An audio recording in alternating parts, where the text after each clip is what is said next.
तो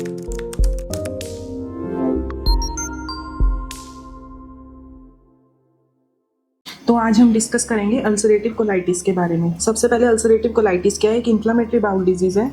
इस inflammatory bowel disease के अंदर दो डिजीज़ आती हैं आगे, अल्सरेटिव कोलाइटिस और क्रॉन्स डिजीज़। तो अल्सरेटिव कोलाइटिस में क्या होता है, इसमें म्यूकोसल और सब म्यूकोसल लेयर है जो कोलोन और रेक्टम की, उसकी इन्फ्लेमेशन हो जाती है। तो जैसे कि एक ऑटो इम्यून डिजीज़ है, तो एज सच इसका कोई कॉज नहीं है, बट जेनेटिक फैक्टर या इन्वायरमेंटल फैक्टर्स की वजह से भी ये ट्रिगर हो सकती है। तो इसमें क्या है कि ब्लडी डायरिया होता है, म्यूकस आता है, टेनिसमस, एब्डोमिनल पेन और जॉइंट पेन होता है, एनल रीजन में इरिटेशन और रेडनेस भी हो जाती है।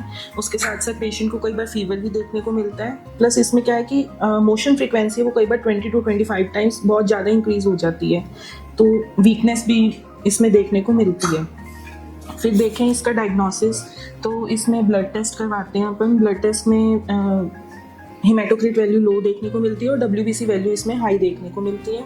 उसके बाद कोलोनोस्कोपी भी करवा सकते हैं, इसमें रेक्टम बायोप्सी भी इसमें करवाते हैं, प्लस स्टूल टेस्ट करवाते हैं। इसमें मेनली फीकल कैल्प्रोटेक्टिन देखते हैं। अगर उसकी वैल्यू 50 से लेस होती है तो नॉर्मल है, अगर वैल्यू 50 से प्लस जाती है तो उसमें एबनॉर्मेलिटी देखने को मिलती है कि मतलब patient is prone to UC।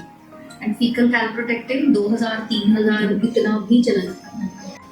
इसके 3 टाइप्स होते हैं, अल्सरेटिव प्रोक्टाइटिस, लेफ्ट साइडेड कोलाइटिस और टैन कोलाइटिस। लोकेशन के बेसिस पे इसके 3 टाइप्स, इंटेस्टाइन का कौन सा पार्ट अफेक्टेड है उसके बेसिस पे वो टाइप्स है। सिम्टम्स जो है वो सेम ही होते हैं, ठीक है।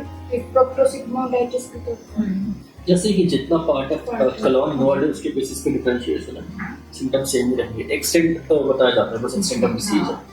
तो कंटिन्यूअस इन्फ्लेमेशन रहती है इसमें, तो रेक्टम से शुरू होकर जो है पूरा लार्ज इंटेस्टाइन को ऑक्यूपाई कर सकती है। अल्सरेटिव कोलाइटिस में कंटिन्यूस पूरी म्यूकोसल लाइनिंग इन्वॉल्व होती है, बल्कि जो क्रॉन्स डिजीज है उसमें ये स्किप लीजन्स में प्रेजेंट होते हैं, पैचेस फॉर्म में। क्रोन्स में पूरा GI ट्रैक्ट की involvement, GI tract, mouth still anus involve हो सकता है। इन द क्रॉन्स डिसीज और अल्सरेटिव कोलाइटिस में इट्स जस्ट लार्ज इंटेस्टाइन। फिर इसकी मैनेजमेंट पे आए तो स्टेरॉइड्स देते हैं इसमें मेनली, और बाकी इसमें डाइटरी चेंजेस करेंगे कि ज़्यादा ऑयली स्पाइसी फूड्स वगैरह वो नहीं खाएंगे, तो इसको कंट्रोल में लाया जा सकता है। आयुर्वेद के अकॉर्डिंग इसको पित्त जतिसार से कोरिलेट कर सकते हैं। संप्राप्ति इसकी देखें तो मतलब पित्त प्रकोपक निदानों का सेवन करेंगे तो आमदोष प्रकोप होगा। आमदोष प्रकोप होगा तो स्त्रोत दुष्टि करेगा और उससे पित्त जतिसार होगा। अगर पित्त जतिसार को टाइम रहते अपन डायग्नोस नहीं हुआ और इसका ट्रीटमेंट नहीं लिया तो ये आगे रक्त जतिसार में भी कन्वर्ट हो सकता है। और अगर हम देखें इसका ट्रीटमेंट, तो प्लैनेट आयुर्वेदा का हमारा जो बेसिक पैक है इसमें 4 चीज़ें आ जाती हैं: अर्जुना कैप्सूल, पित्ता बैलेंस, वत्सकादि चूर्ण और कुटजघन वटी। और फिर इसका प्लैनेट आयुर्वेदा का एक एडवांस पैक भी है जिसमें अर्जुना कैप्सूल, पित्ता बैलेंस, वत्सकादि चूर्ण, कोल्स्ट्रीन A, कोल्स्ट्रीन B, motion stop tablet और वसाका कैप्सूल, ये मेडिसिन इसमें आ जाती हैं। इसके अलावा हम इसमें ग्राही स्तंभन और पित्त बैलेंस करने के लिए भी औषधियाँ देते हैं। फिर और इसमें देखें प्लैनेट आयुर्वेदा की तो मोशन स्टॉप भी दे सकते हैं, अतिसारण मुक्ति, बाकी बोल परपटी, कुटिजारिष्ट, आनंद भैरव रस, इनका भी अच्छे रिजल्ट्स इसमें देखने को मिलते हैं। और नाक के सर के जैसे उसका भी काफ़ी अच्छा इसमें बेनिफिट देखने को मिलता है। ब्लीडिंग के लिए हमारे पास शोणित स्तंभ, वटी, रक्त स्तंभ, क्लोटोप्लान सिरप है हमारा। इसमें हीमोस्टॉप B पाउडर भी दे सकते हैं। फिर कहरवा पिष्टी, मिमोसा D कैप्सूल, जहर मोरापिष्ट, प्रवाल पंचामृत रस, कामदूथा रस, प्लेन मोती, ठीक है, दोनों में से कोई भी।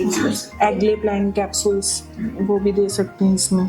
बेलगिरी, पित्त बैलेंस के लिए पित्ता बैलेंस कैप्सूल, पित्ता शामिल, हेलोरिना प्लस कैप्सूल्स, डायरिया के लिए डायरोप्लान सिरप।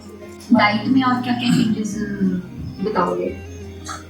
इसमें मतलब जो पेशेंट होगा उसको सिट्रस फ्रूट्स अवॉइड करने के लिए बोलेंगे, बिल्कुल भी नहीं लेने। हैवी जो वेजिटेबल्स वगैरह नहीं लेनी, जैसे बैंगन हो गया, टमाटर वगैरह, ये सब चीज़ें नहीं लेनी। और जो रेड चिली, ग्रीन चिली, ये अवॉइड करने के लिए बोलेंगे। और डेयरी प्रोडक्ट्स मेनली अवॉइड करने के लिए बोलेंगे। हैवी बटर मिल्क दे सकते हैं उनको, और नॉन वेज भी अवॉइड करने के लिए बोलेंगे उनको।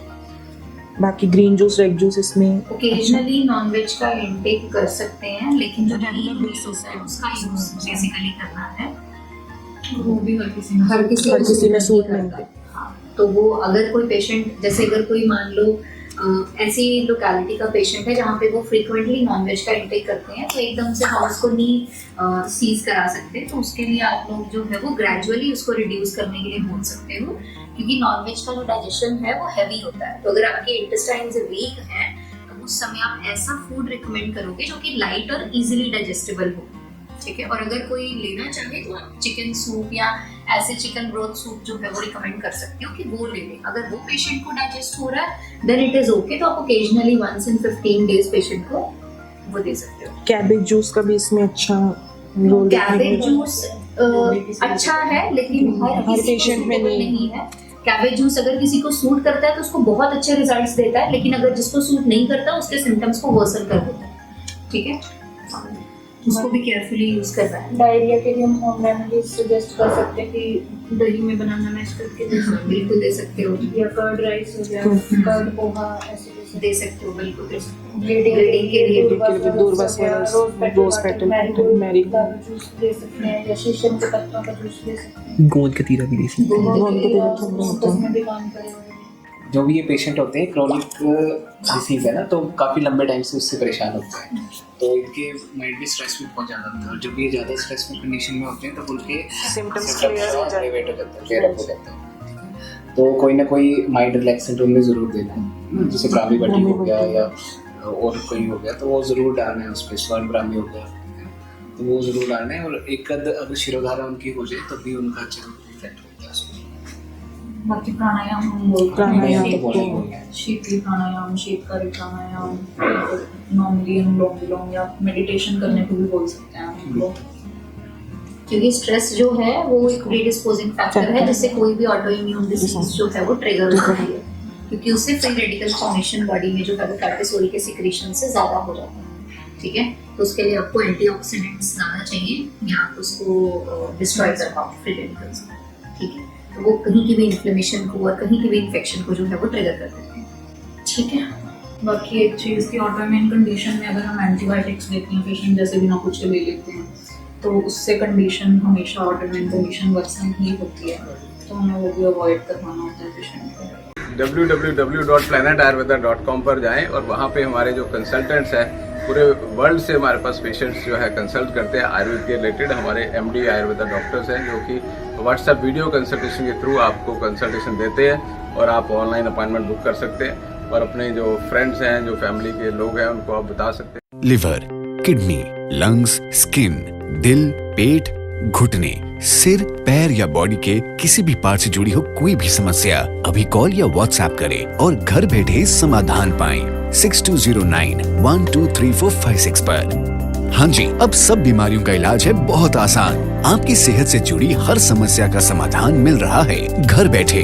अब आप दुनिया के किसी भी कोने से टॉप प्लैनेट आयुर्वेदा एक्सपर्ट से ऑनलाइन बात करें, परामर्श लें और दवा की भी करवाएं होम डिलीवरी। हेल्थ प्रॉब्लम्स कोई भी हो, सोल्यूशन सिर्फ एक, www.planetayurveda.com। पूरे प्लैनेट की सेहत का नंबर 1 साथी।